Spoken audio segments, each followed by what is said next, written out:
Terima kasih masih di Kalam Hati, insya Allah sampai ke hati. Ini sudah ada beberapa pertanyaan dari teman hati nih Ustaz, yang insya Allah akan dijawab oleh Ustaz Albert. Kita bacakan diantaranya. Assalamualaikum warahmatullahi wabarakatuh. Anak saya mempunyai kekurangan fisik sejak lahir. Bagaimana cara menguatkan hati dan diri saya untuk anak saya? Karena yang saya rasakan seringkali justru dia yang menguatkan saya. Ini banyak terjadi di sekitar kita Ustaz ya, ketika memiliki anak ataupun memiliki saudara yang memiliki keterbatasan fisik gitu. Kita kadang-kadang merasa pesimis begitu, merasa kurang enak hati begitu Ustaz. Ya. Innaka ala kulli syai'in qadir. Segala ketetapan kekuasaan itu ada dalam genggamannya Kak Yasir. Apa yang terjadi pada ibu dan bapak yang memiliki anak yang mungkin berbeda dari anak-anak yang lain, itu semua dalam kekuasaan dan genggaman Allah Subhanahu wa ta'ala. Dan ingat bahwa Allah menciptakan segala sesuatu apapun di dunia ini, tidak ada yang sia-sia. Bisa jadi hari ini ibu belum menemukan jawaban dari rahasia Allah Subhanahu wa ta'ala atas anak yang dititipkan dalam kondisi yang berbeda dengan anak-anak yang lain. Tapi satu waktu nanti dengan kekuasaan dan ketetapannya, justru ibu akan bangga kepada anak itu. Justru bisa jadi anak itu akan membanggakan kedua orang tuanya kelak nanti. Berapa banyak anak yang sempurna justru jadi bumerang buat ayah ibunya. Berapa banyak anak yang sempurna dalam urusan prestasi di sekolah dari SD sampai kemudian mahasiswa. Ternyata begitu sudah besar, sudah lulus, jadi penentang pertama kepada ayah dan ibunya.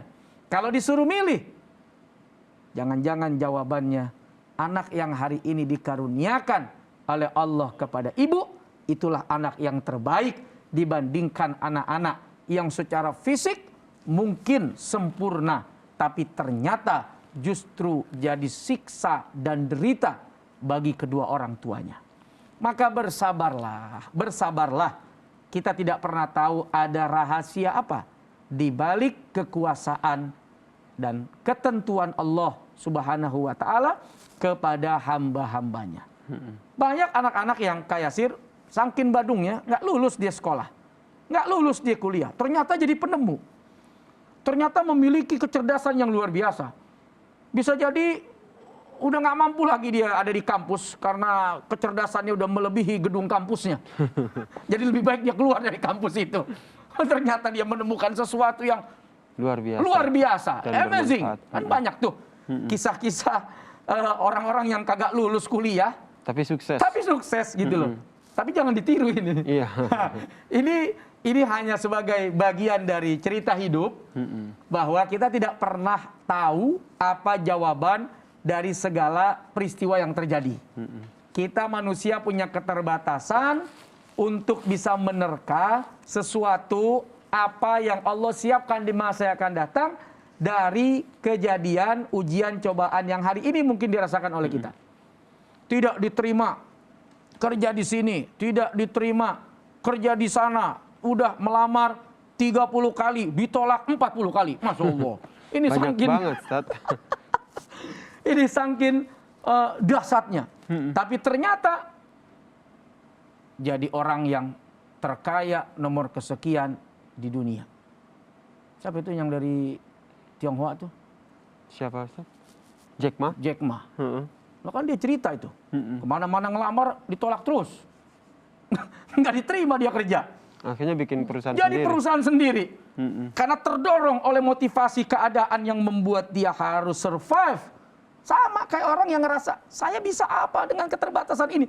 Tapi justru ketika dia merasa ada keterbatasan dalam dirinya, di situ dia melambung tinggi. Sama cerita Jack Ma tadi. Dia nggak diterima, ditolak apa segala macam. jadi orang terkaya dia di dunia ini. Berarti dengan keterbatasan itu bisa jadi senjata kita ya untuk membuat sesuatu hal yang baru ataupun yang bermanfaat ya Ustaz ya. Nah, ternyata kan ada rahasia tuh di balik kekurangan yang Allah berikan. Allah ingin menempatkan dia pada posisi yang berbeda dari yang lainnya. Tuh. Berarti memang sebaiknya kita jangan terlalu terfokus ya dengan kekurangan ataupun keterbatasan kita. Bisa dikatakan seperti itu ya Ustaz ya? Tapi gali potensi. Nah, Anak ini mungkin dari tangan tidak mampu menulis. Tapi mungkin dari segi hafalan dia jago dalam menghafal. Oh, kalau begitu anak ini kita coba arahkan misal menjadi penghafal Quran. Anak ini kita arahkan menjadi orang-orang yang menghafal hadis. Ibu bapak tuh harus jeli melihat kemampuan anaknya di bidang apa. Makanya orang-orang dulu itu kadang memberikan kebebasan kepada anak tuh serahlah mau jadi apaan kek. Karena dia sendiri gak tahu nih anak mau dijadiin apa. Biarlah dia memilih jalannya sesuai dengan kemampuan dia. Makanya dia sudah, gue sih terserah aja dah. Anak gue mau jadi apa kek, yang penting jadi orang baik. Tetap berbakti. Dia nggak pernah tentukan nih anak mau jadi notaris, mau jadi hakim, mau jadi jaksa, mau jadi pemain basket, mau jadi perenang.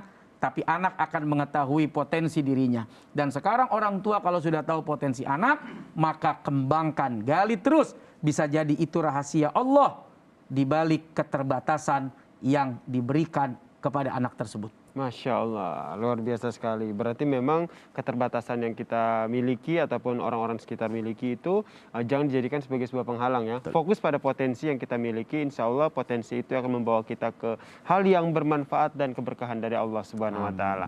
Terima kasih Ustaz Solmed atas tausiahnya pada pagi hari ini. Semoga apa yang tadi disampaikan oleh Ustaz Solmed ini bisa bermanfaat dan juga bisa kita terapkan dalam kehidupan kita sehari-hari.